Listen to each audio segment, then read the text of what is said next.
Close your eyes and let me take you back to a time when football was just beginning to capture the hearts of working people across England. Our story begins not with Manchester United, but with a group of railway workers in Newton Heath, a district in the eastern part of Manchester.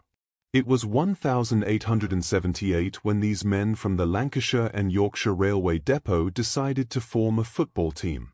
They called themselves Newton Heath LYR Football Club. Picture these workers, their hands still stained with grease and coal dust, gathering after long shifts to kick a ball around on a patch of ground. Football wasn't yet the grand spectacle it would become. It was simply a way for ordinary men to find joy and camaraderie after hard days of labor. For 14 years, Newton Heath played in relative obscurity, but in 1892, they took their first significant step forward. The club joined the Football League First Division, England's top tier of football. It was a moment of pride for those railway workers and their supporters. They were no longer just a works team. They were competing with the best clubs in the nation. But success didn't come easily. The club struggled both on the pitch and financially. By 1902, Newton Heath LYR was in dire straits, teetering on the edge of bankruptcy. The weight of debt pressed down on the club like a heavy Manchester rain. Everything they had built over nearly a quarter-century was at risk of disappearing forever. Then, something remarkable happened. A local businessman named John Henry Davies stepped forward. Davies, who had made his fortune in the brewing industry, saw potential where others saw only problems. He invested in the club, paid off the debts, and decided it was time for a fresh start. The club needed a new name, a new identity, a new beginning. And so, in 1902, Newton Heath LYR Football Club died, and Manchester United was born. The phoenix had risen from the ashes, wearing new colours too. Gone were the green and gold of the railway workers. In their place came the iconic red shirts that would one day be recognized in every corner of the world. With this rebirth came the need for a proper home. In 1910, Manchester United moved to a new ground called Old Trafford. Built at a cost of £60,000, it was one of the finest stadiums in England. The pitch was pristine, the stands were modern, and the capacity was impressive for its time. Old Trafford would become known as the Theatre of Dreams, though that name wouldn't arrive for many decades yet. Just 1 year after moving to their new home, Manchester United claimed their first league title in 1911. The Red Shirts of Manchester had conquered English football. It was vindication for Davies's faith, proof that his investment and vision had been worth every penny. The club that had almost ceased to exist less than a decade earlier was now champion of England. But triumph in football, like in life, is often followed by challenges. The First World War interrupted everything, and football seemed trivial compared to the carnage unfolding across Europe. When peace finally returned, United had to rebuild once more, searching for that winning formula that had brought them glory before the world went dark. Let these stories settle in your mind now. The railway workers with their dreams, the businessman with his vision, the birth of a name that would echo through generations. Rest easy, knowing there are many more chapters still to come in this grand tale. As the 1920s dawned, Manchester United searched for stability and success. The league title of 1911 felt like a distant memory now, and the club needed someone special to guide them forward. In 1945, after the Second World War had once again paused the beautiful game, a man arrived who would change everything. His name was Matt Busby. Busby was only 36 years old when he became manager, a former player with vision and charisma that drew people to him.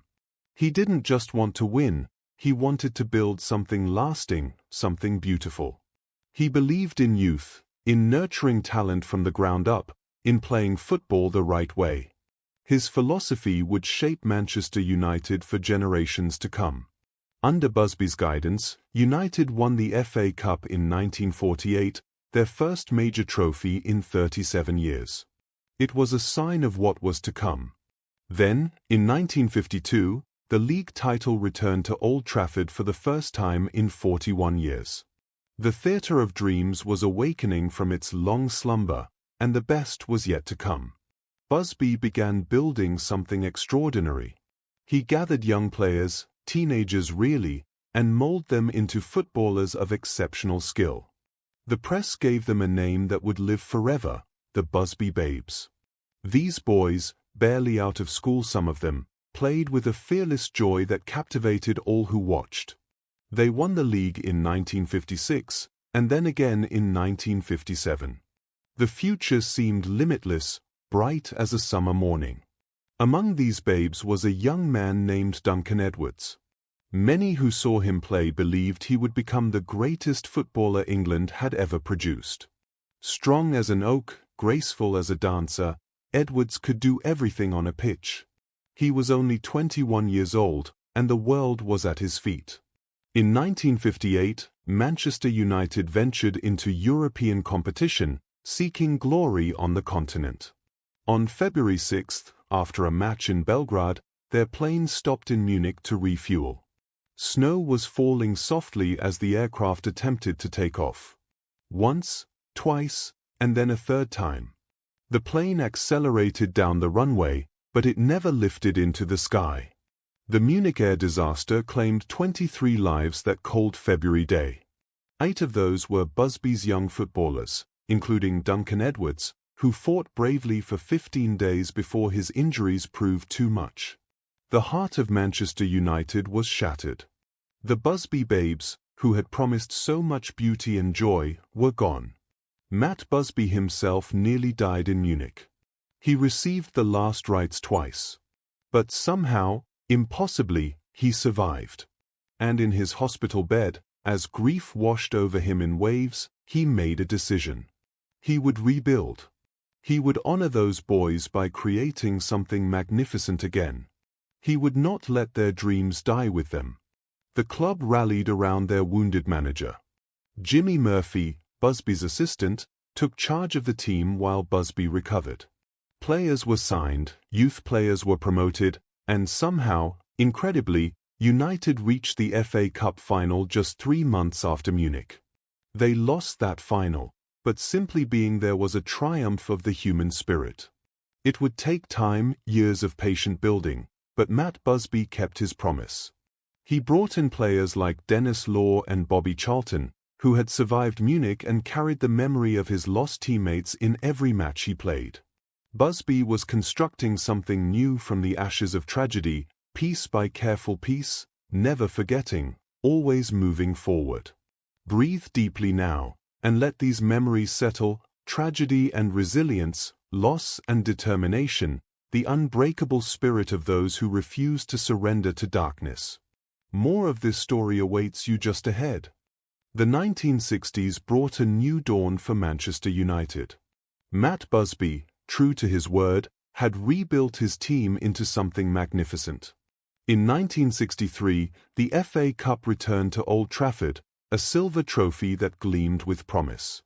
2 years later, in 1965, United claimed the league title once more.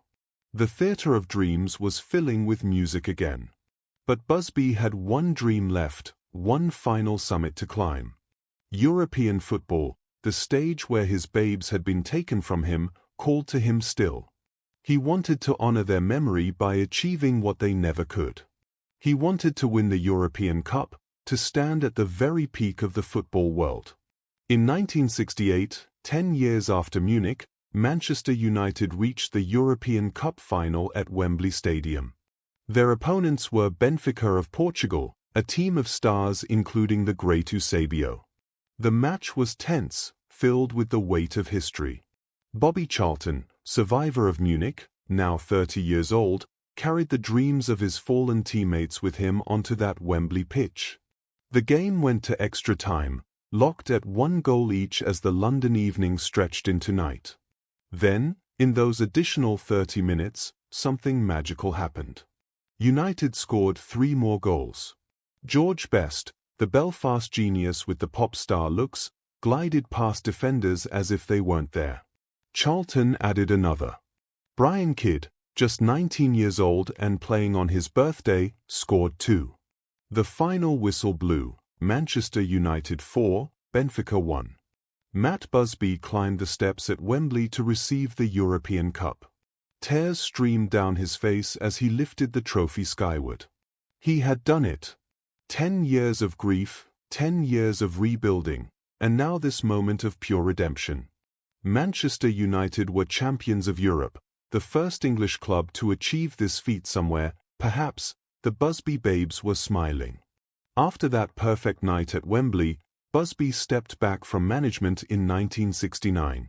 He had given everything to Manchester United, his heart and soul bound forever to the club.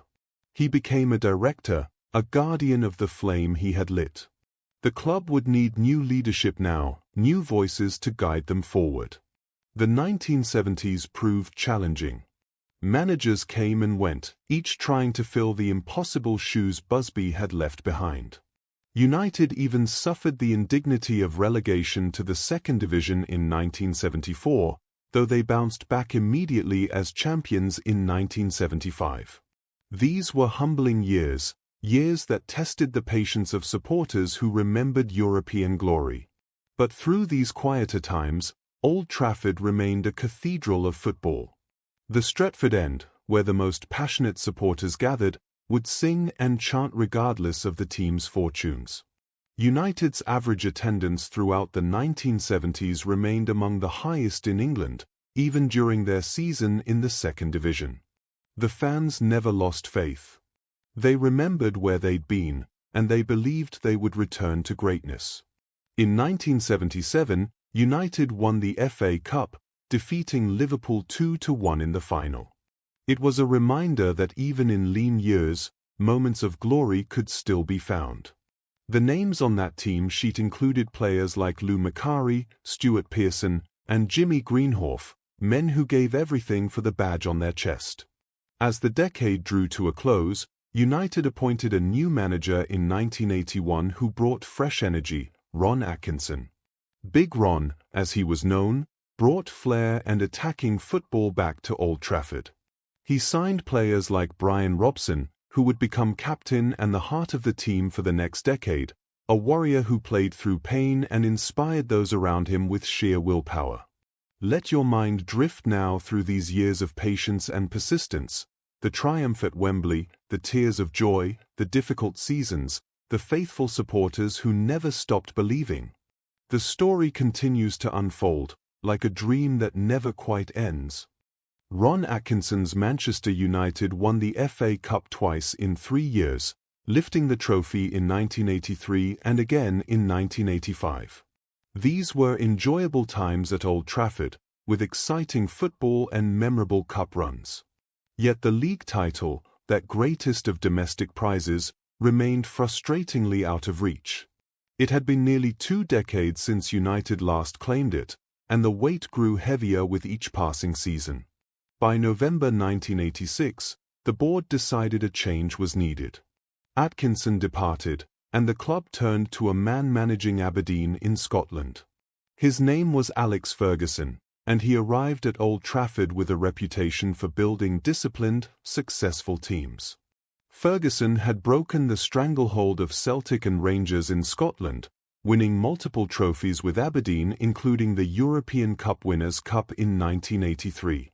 But English football was a different challenge entirely. Ferguson's early years at United were difficult. The team struggled for consistency, results wavered, and whispers of doubt grew louder. By 1990, there were rumours that Ferguson's job was in danger. The pressure mounted like storm clouds gathering over Manchester. Everything hinged on the FA Cup, United's last hope for silverware that season. In the third round of the 1990 FA Cup, United faced Nottingham Forest away, a match they were losing as the clock ticked toward full time. Then, in the dying moments, a young striker named Mark Robin scored. That goal kept United alive in the competition and, perhaps, kept Ferguson in his job. Sometimes the course of history turns on a single moment, a single strike of a ball. United went on to win that FA Cup in 1990, defeating Crystal Palace in a replay after an epic 3-3 draw. The next season, 1991, they won the European Cup Winners' Cup, Ferguson's first European trophy with United. These victories bought Ferguson time, gave him breathing room to continue building. But still, the league title eluded them. It had been 25 years now since 1967, a quarter-century of waiting. The 1991-92 season promised so much. United led the league for most of the campaign, playing beautiful football. But as spring arrived, they faltered. Leeds United overtook them and claimed the championship. It was heartbreaking, devastating for the players and supporters alike. How much longer would they have to wait? That summer of 1992, English football changed forever with the creation of the Premier League, a new top division with new ambitions and new money flooding into the game. It was a fresh start for everyone, a clean slate. And Ferguson, never one to dwell on disappointment, had been quietly building something special. He promoted young players from United's academy, giving opportunities to boys who had grown up dreaming of wearing the red shirt. Ryan Giggs, a Welsh winger with lightning pace and magical feet, had already broken into the first team. Now others joined him, boys who would become legends, though no one knew it yet. Ferguson combined these youngsters with experienced players like Brian Robson and new signings like Eric Cantona, a brilliant, unpredictable Frenchman who arrived from Leeds in November 1992. Cantona transformed United. He had an aura about him, a confidence that spread through the team like wildfire. He wore his collar up, played with his chest out, and scored goals with an artist's flair. More importantly, he made those around him better. With Cantona leading the attack, United swept through that first Premier League season with authority and style. On May 2, 1993, Manchester United secured the Premier League title with a 3-1 victory over Blackburn Rovers at Old Trafford. The wait was over. 26 years had passed since their last league championship, 26 years of hope and disappointment, of near misses and false dawns. But now, finally, they were champions again. Old Trafford erupted in joy that spring evening, the relief and happiness pouring out like a dam had burst. Close your eyes and feel that moment, the weight lifting, the joy flooding in, decades of longing finally satisfied. Rest now as the story carries on through the night. The 1993 Premier League title was just the beginning. Ferguson's United had found their rhythm now, and they moved with purpose and confidence. That same season, they also won the FA Cup, defeating Chelsea 4-0 in the final. It was United's first ever domestic double, league and cup in the same season. After 26 years of drought, the trophies were flowing like rain. The following season, 1993-94, United won the double again. Back-to-back league titles, another FA Cup, and Eric Cantona at the heart of it all, conducting the orchestra with his sublime skill. But then, in January 1995, everything nearly fell apart. Cantona, provoked by a Crystal Palace supporter, kicked out in a moment of madness at Selhurst Park. The ban that followed was lengthy, 9 months away from football. United would have to navigate the rest of the season without their talisman. Without Cantona, United faltered. Blackburn Rovers claimed the Premier League title in 1995, and United finished empty-handed. It was a reminder that success in football is fragile, that it can slip through your fingers like sand. Ferguson knew he needed to evolve, to refresh his squad, to build for the future once more. At the end of that disappointing season, Ferguson made decisions that shocked the football world. He allowed 3 of his most experienced players to leave. Paul Ince, Mark Hughes, and Andrei Kanchelskis all departed Old Trafford. The critics pounced immediately. Alan Hansen, the former Liverpool defender turned pundit, famously declared that you can't win anything with kids. Ferguson was gambling everything on youth. Those kids included David Beckham, a boy from East London with a wand of a right foot. There was Paul Scholes, a ginger-haired midfielder from Oldham with an eye for goal and a pass that could split any defence. Nicky but provided steel and determination in midfield. The Neville brothers, Gary and Phil, brought intelligence and commitment to the defence. These players, along with Ryan Giggs, who was already established, would become known as the Class of '92, having come through United's youth academy together. In the 1995-96 season, with Cantona returned from his ban and the youngsters given their chance, United proved all the doubters wrong. They won the double again, the third time in 4 years. Those kids could win things after all. They won them with flair and fearlessness, playing without the caution that often holds back young players. They believed in themselves because Ferguson believed in them. The success continued. In 1997, United won the league title again, their fourth in 5 years. Ferguson had built a dynasty, and at its heart was this perfect blend of youth and experience, of homegrown talent and carefully chosen signings. Old Trafford had become a fortress, a place where dreams were realized week after week. But Ferguson had one dream left, the same dream that had driven Matt Busby decades before. The European Cup, now called the Champions League, remained unconquered. United had been good in Europe but not great, falling short in semi-finals and quarter-finals. The biggest prize in club football stayed frustratingly out of reach. In 1999, everything aligned.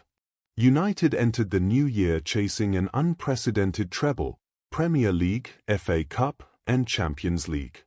No English team had ever won all three in a single season.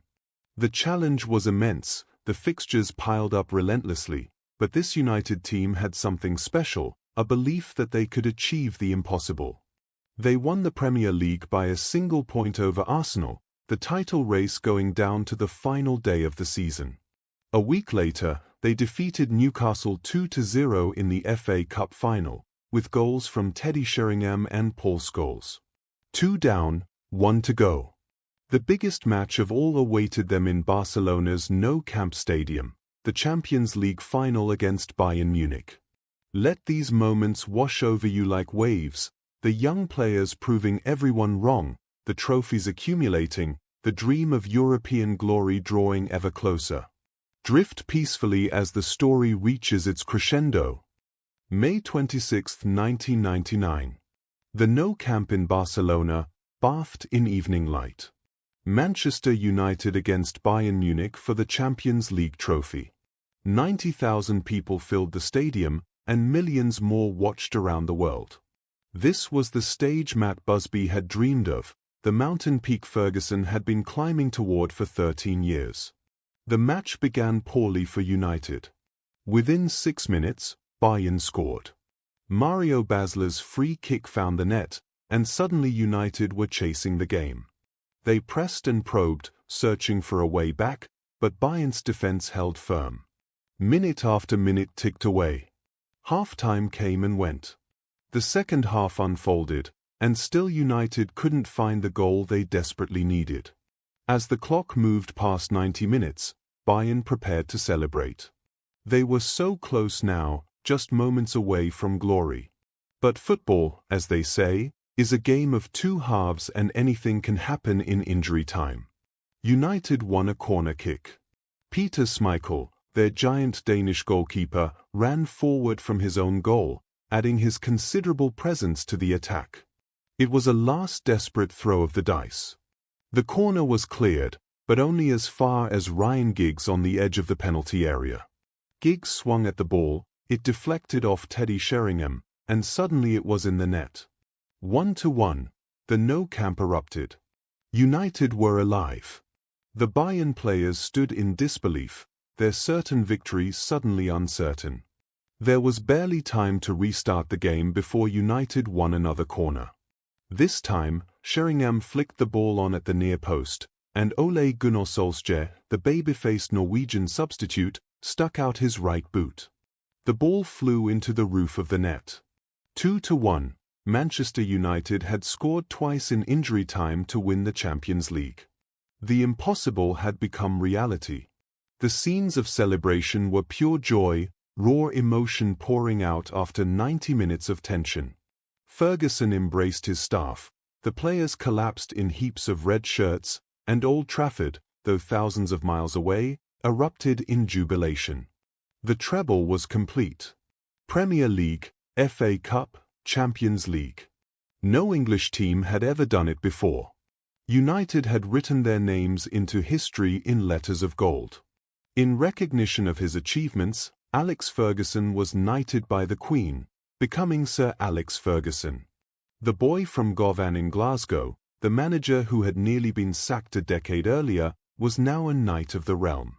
His place in football immortality was assured. The success continued into the new millennium.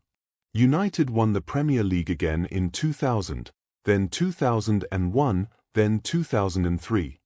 They were dominant, relentless, adding to their trophy collection with the regularity of the changing seasons. In 2004, they captured the FA Cup once more, defeating Millwall 3-0 in the final. But challenges arose from unexpected places. Roman Abramovich, a Russian billionaire, purchased Chelsea in 2003 and began spending vast sums of money on players. Jose Mourinho arrived as Chelsea's manager in 2004, and suddenly there was a new power in English football. Chelsea won the Premier League in 2005 and 2006, breaking United's dominance. Ferguson, however, was not done building. He refreshed his squad once more, bringing in players like Cristiano Ronaldo, a skinny Portuguese teenager who arrived in 2003 and would develop into one of the finest players the world had ever seen. Wayne Rooney came from Everton in 2004, an Englishman with fire in his belly and magic in his boots. Edwin van der Esser joined in 2005, a calm, experienced goalkeeper who would become one of the best United ever had. In 2007, United reclaimed the Premier League title, beginning another period of dominance. They won it again in 2008, and in that same glorious season, they returned to the Champions League final in Moscow. Their opponents were Chelsea, making it an all-English final for the first time in the competition's history. Let your breathing slow now. Feel the drama of those injury-time goals, the joy of triumph, the cycle of challenge and response that defines greatness. Rest in these memories as we continue our journey. The 2008 Champions League final in Moscow was a tense, tight affair played in pouring rain. The match finished 1-1 after extra time, with Cristiano Ronaldo scoring for United and Frank Lampard equalizing for Chelsea. It would be decided by penalty kicks, that cruelest of lotteries where years of preparation come down to a few moments of nerve and precision. The shootout ebbed and flowed, each side converting their penalties until John Terry, Chelsea's captain, stepped up with the chance to win it for his team. He slipped as he struck the ball, and it hit the post. United was still alive. When Nicolas Anelka's penalty was saved by Edwin van der Esser, it was over. Manchester United had won their third European Cup, their second under Ferguson.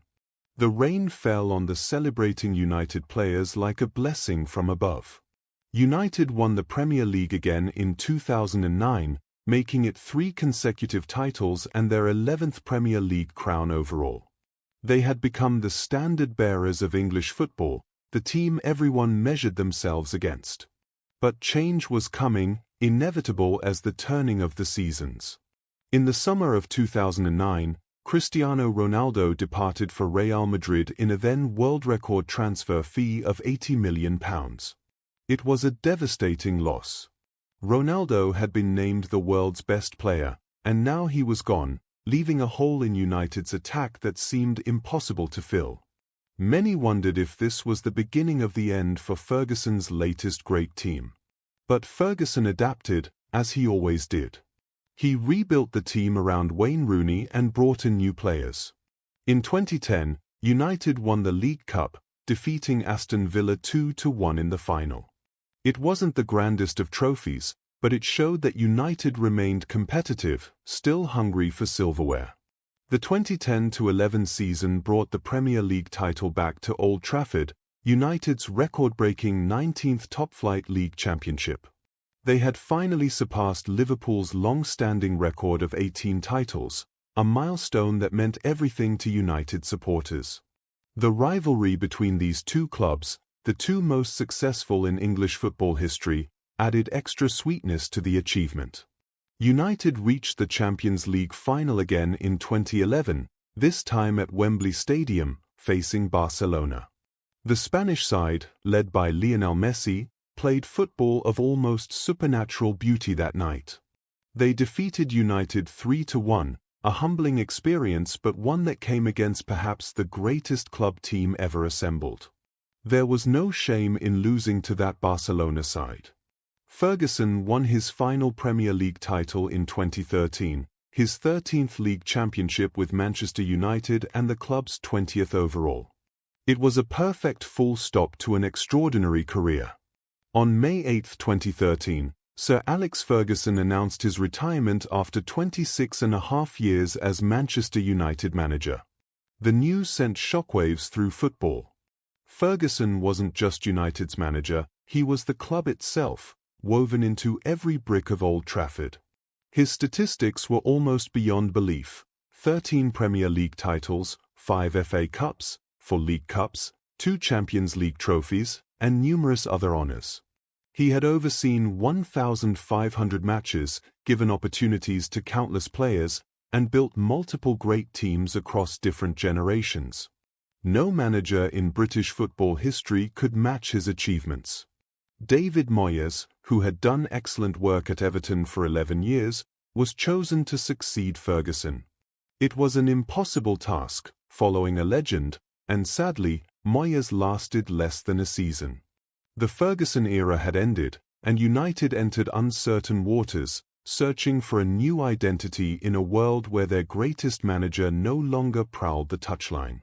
Let these final years of glory settle in your mind: the penalties in Moscow, the records broken, the farewell of a titan. Breathe slowly and deeply as we move forward into a new chapter of this endless story.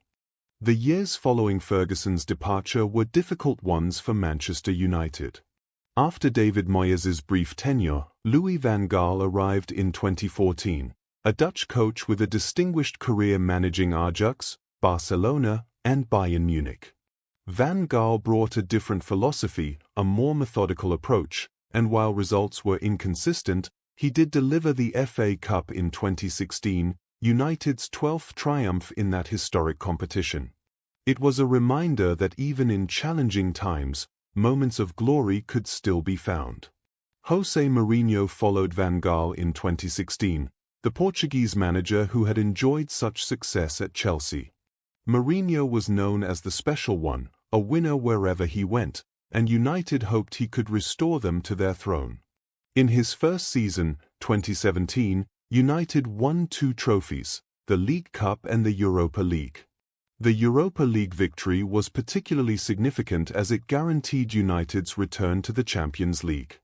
The 2017-18 season saw United finish second in the Premier League, their highest position since Ferguson's retirement. But second place, no matter how respectable, was not what United had grown accustomed to. The gap between them and the elite teams had widened. Manchester City, under Pep Guardiola, had become dominant, winning the league with a record 100 points that season. United were chasing shadows.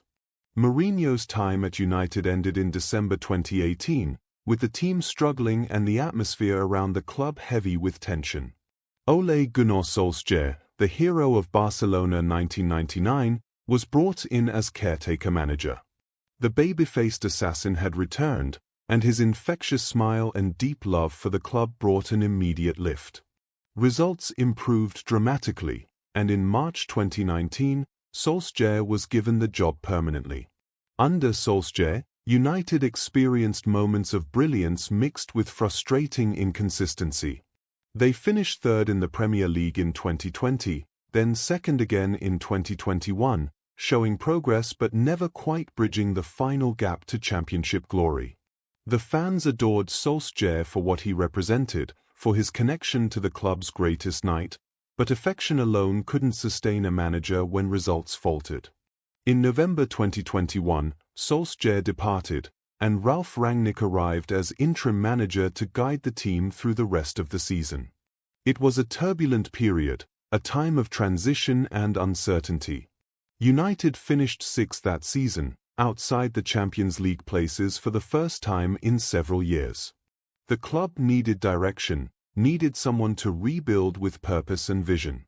Erik ten Hag, who had built an exciting Ajax team that played dynamic, attacking football, was appointed manager in the summer of 2022. The Dutchman arrived with a clear philosophy and the authority to implement it. He was calm but firm, demanding high standards and tactical discipline. United supporters allowed themselves to hope once more. In Ten Hag's first season, 2022-23, Manchester United won the League Cup, defeating Newcastle United 2-0 in the final at Wembley. It was the club's first trophy since 2017, and the relief and joy that flowed through Old Trafford that February afternoon spoke to how much the club and its supporters had endured in the years since Ferguson's departure. United also won the FA Cup in 2024, defeating Manchester City 2-1 in the final. It was a stunning performance, United as underdogs overcoming their wealthy neighbours in football's oldest cup competition. The victory was especially sweet given City's recent dominance of English football. For one glorious day at Wembley, United reminded everyone of their history, their resilience, their refusal to be forgotten. These recent years may not have matched the sustained excellence of the Ferguson era, but they showed that Manchester United remained a club capable of rising to great occasions. The Theatre of Dreams still stood, Old Trafford still roared, and the supporters still believed. Because that's what United had always been about: belief, hope, and the certainty that better days would come again.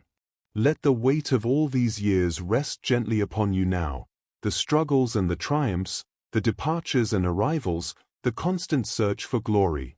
Sleep peacefully as we near the end of our journey together. Throughout all these decades, through all the managers and players who have come and gone, certain constants have remained.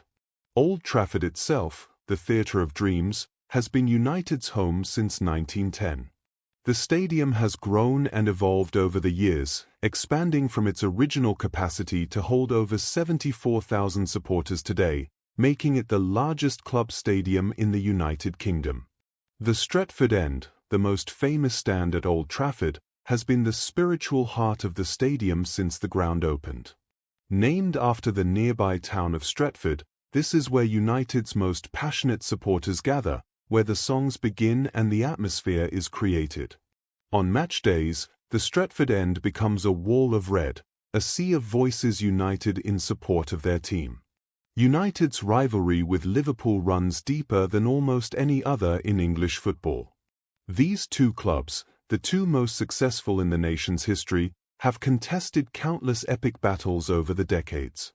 The rivalry intensified during the 1960s and reached fever pitch in the 1990s and 2000s when both clubs competed for supremacy.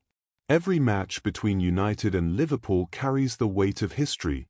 Every goal celebrated or conceded feels monumental.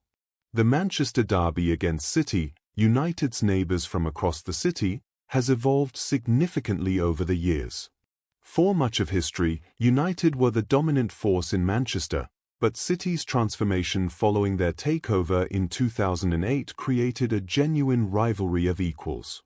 These derbies are now some of the most watched matches in world football, bragging rights for the city of Manchester hanging on every result.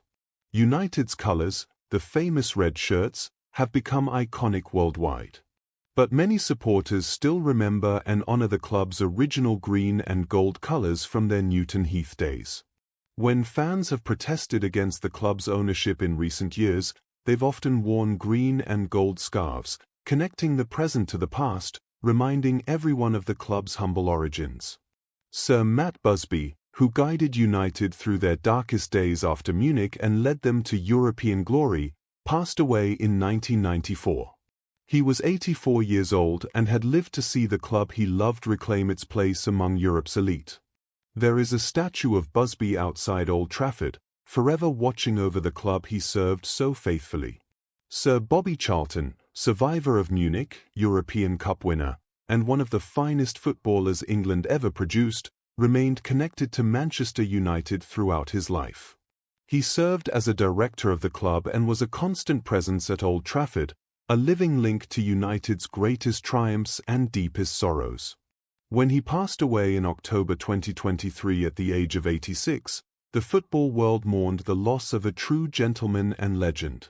Manchester United's Youth Academy has produced an extraordinary number of talented players over the decades.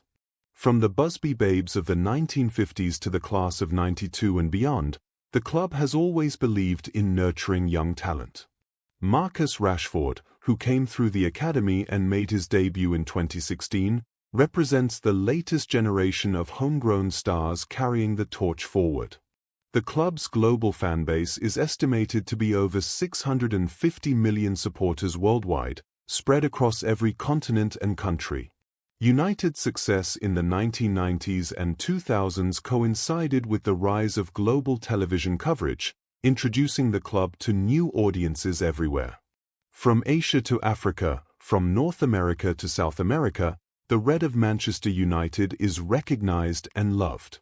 Through all the years, all the triumphs and disappointments, all the changes and constants, Manchester United has endured.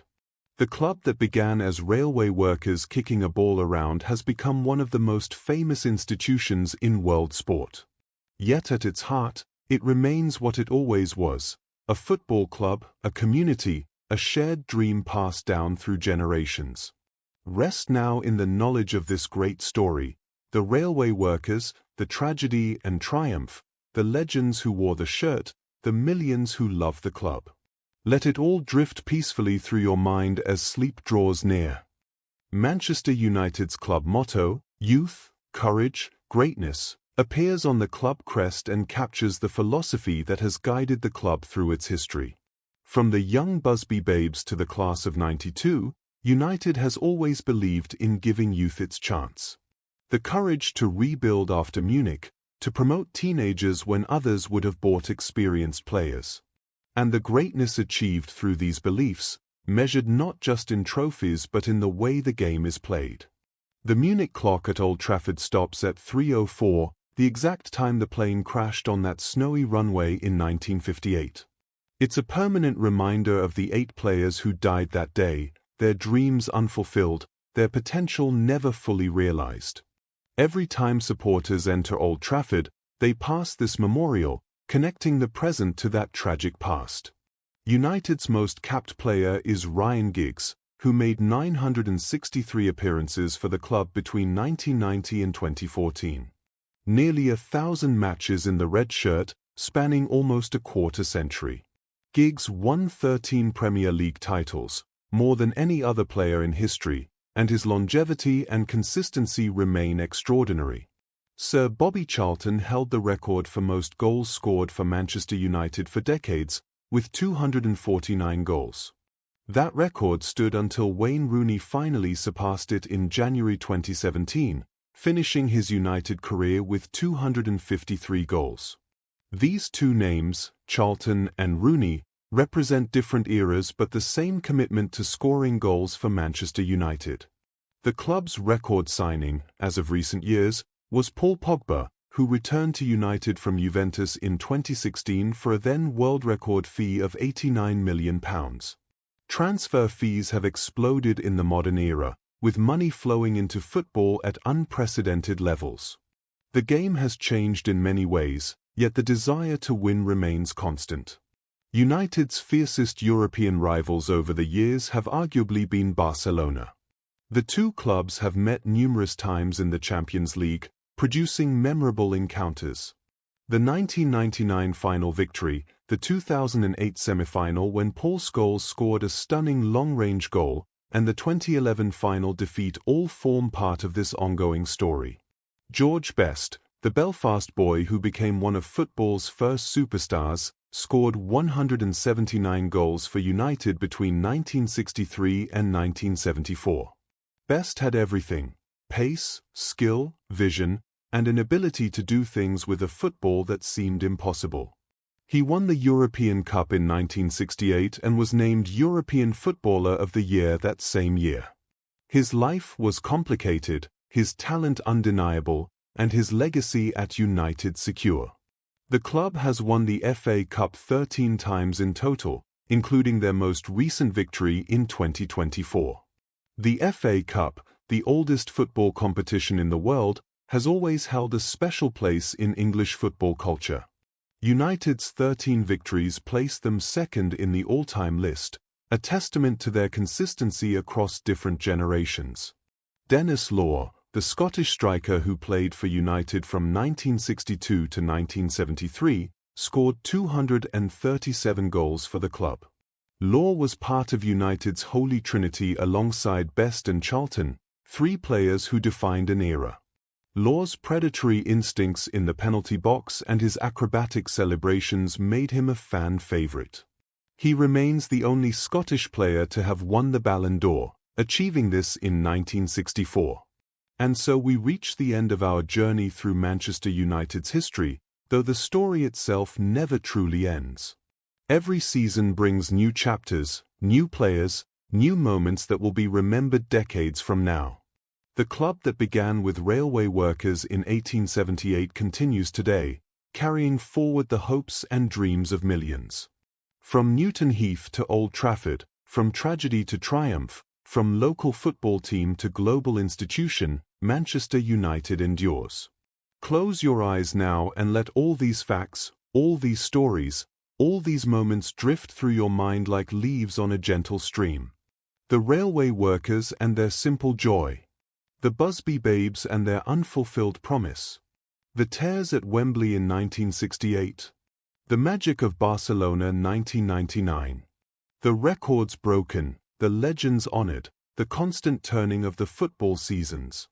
Let it all fade softly into dreams. Sleep well, knowing that tomorrow the story continues, as it always has, as it always will. The theatre of dreams awaits another day, another match, another moment of glory. Rest now, rest peacefully. Good night.